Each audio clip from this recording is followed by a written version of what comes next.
Hi అండి. అందరికీ సాయిరామ్. నిన్న చెప్పాను కదండి. మే ఇప్పుడు మేము ఉండేది మదనపల్లి మదనపల్లిలో. ఉమ్, ఇక్కడ బాబా గారికి నేను పైన, అంటే నేను కాదండి, ఆయనే నిర్మించుకున్నాడు మందిరం. ఇది మా గృహం పైన మందిరం. ఈ గృహము ఆయనదే, మందిరము ఆయనదే.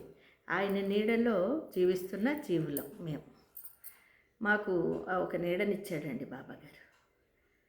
ఇది చాలా చాలా అద్భుతం అండి. నా జీవితంలో అణువణువు ఆయన ఇచ్చిన ఆశీర్వాదాలు, ఆయన ఇచ్చిన అద్భుత లీలలు, అసలు ఆయనే ఉండి నడిపిస్తున్నాడండి మా జీవితాల్ని. మహానుభావుడు మా సద్గురు సాయినాథుల వారు.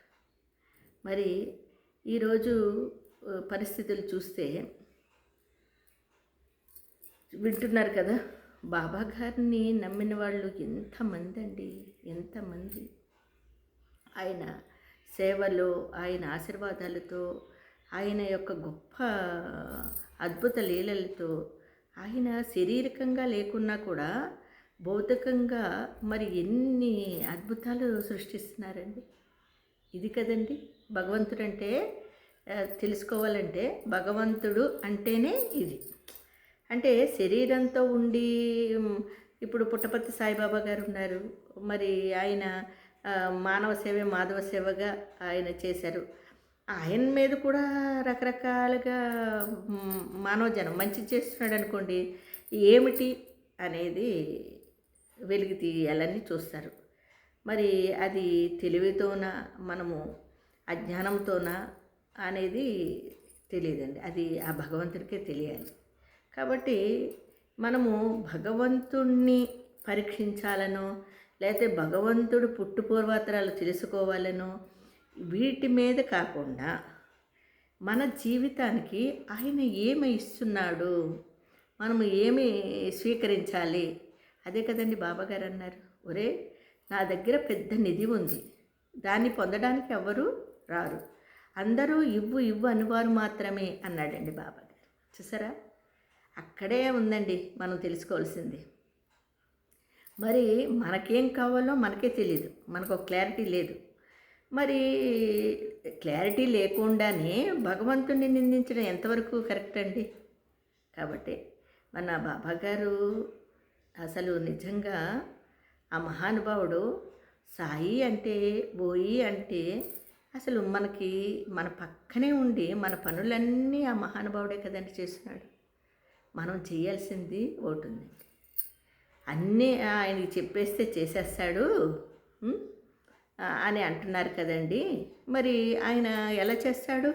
మా కష్టాలు మాకే ఉన్నాయి కదండి అంటే, నువ్వు మనస్పూర్వకంగా ఆయన్ని హృదయంలో ఆయన నామస్మరణ చేస్తూ, దేవా నీవేనయ్యా మాకు దిక్కు అంటూ మనము ఒకేలా ఆయనకి సరెండర్ అవ్వాలండి.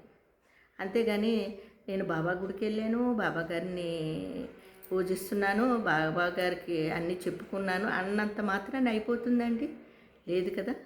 ఎందుకంటే నువ్వేం చేస్తున్నావు భగవంతుడికి చెప్పడమే కాదు, ఆ విధానం మనం పాటిస్తున్నామా లేదా? ఎలా పాటించాలి?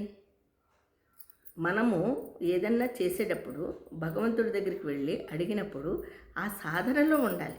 అంటే ఆ యొక్క నామస్మరణ చేస్తూ ఆయన మీద పరిపూర్ణ విశ్వాసంతో మన సమస్యని ఆయనకి వదిలి, ఆయన చెప్పిన విధంగా, అంటే మనము కూర్చోమని కాదండి, అక్కడ మన పని మనం చేసుకుంటూ వెళ్ళాలి. చూసారా, అలా చేస్తూ ఉంటే ఆ మహానుభావుడు మనకి ఎంతగానో దగ్గరైపోతూ మన పనులన్నీ, అయ్యో నా బిడ్డ కష్టపడుతుంది అంటూ ఆయన మనకి అంత సహాయం చేస్తూ, ఎంతో లీలల్ని చూపిస్తూ, మనని అబ్బురపరుస్తూ ఆనందదాయకంగా ఉంచుతాడండి మన సాయినాథుడు. మరి అలాంటి అద్భుత లీలలు వినాలంటే నా జీవితంలో కోకొల్లలు ఉన్నాయండి. అలాగే ప్రతి ఒక్క సాయి బిడ్డ జీవితంలో కూడా ఆయన అద్భుత లీలలు ఉన్నాయండి. ఒక్కొక్కరిని కదిలిస్తే వాళ్ళ నోటి వెంట అద్భుతాలండి ఆయన మహానుభావుడు సృష్టించి. ఈ మధ్య యూట్యూబ్ ఛానల్లో చాలామంది బిడ్డలు ఆయన అందించిన లీలల్ని చెప్పడము, మరి చూసారా ఎంత అద్భుతంగా ఉందో. ఎక్కడో ఒక చోట ఇప్పుడు తులసి కోట ఎక్కడుందండి? పిచ్చి మొక్కల్లోనే కదా ఉంది కదా!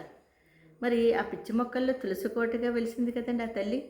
మరి మనం ఈ రోజుని ఆ విష్ణువు ఆవిడకి ఆశీర్వాదం ఇస్తే కదండి నిన్ను ఒక వాళ్ళు గృహాల్లో పెట్టుకొని నీకు పూజ చేస్తారు అన్నాడండి. మరి మనము ఈరోజు ఆ తులసిమాతకి పూజ చేసుకుంటాం కదండి. ఇప్పుడు గంజాయి మొక్కలు అంటే పిచ్చి మొక్కల మధ్యలో కూడా ఆ తులసి తల్లి వెలిసింది. మనము ఆ తల్లిని గుర్తించి ఏం చేస్తున్నాడో తీసుకొచ్చి మన కోటలో పెట్టుకుని ఇంటి ముందు చక్కగా పూజ చేసుకుంటామా లేదండి. అదేవిధంగా ప్రతి ఒక్క సాయి బిడ్డ కూడా ఆలోచించండి. మన కుటుంబ పరిస్థితులు కానీ మానసిక స్థితి కానీ బాగుండాలంటే మరి బాబా గారికి ఎంత దగ్గర అవ్వాలో అంత దగ్గర అయితేనే కదా మనకు ఫలితం ఉంటుంది. మీకు దీని మీద ఏదన్నా సందేహం ఉంటే నివృత్తి చేసుకోవచ్చు.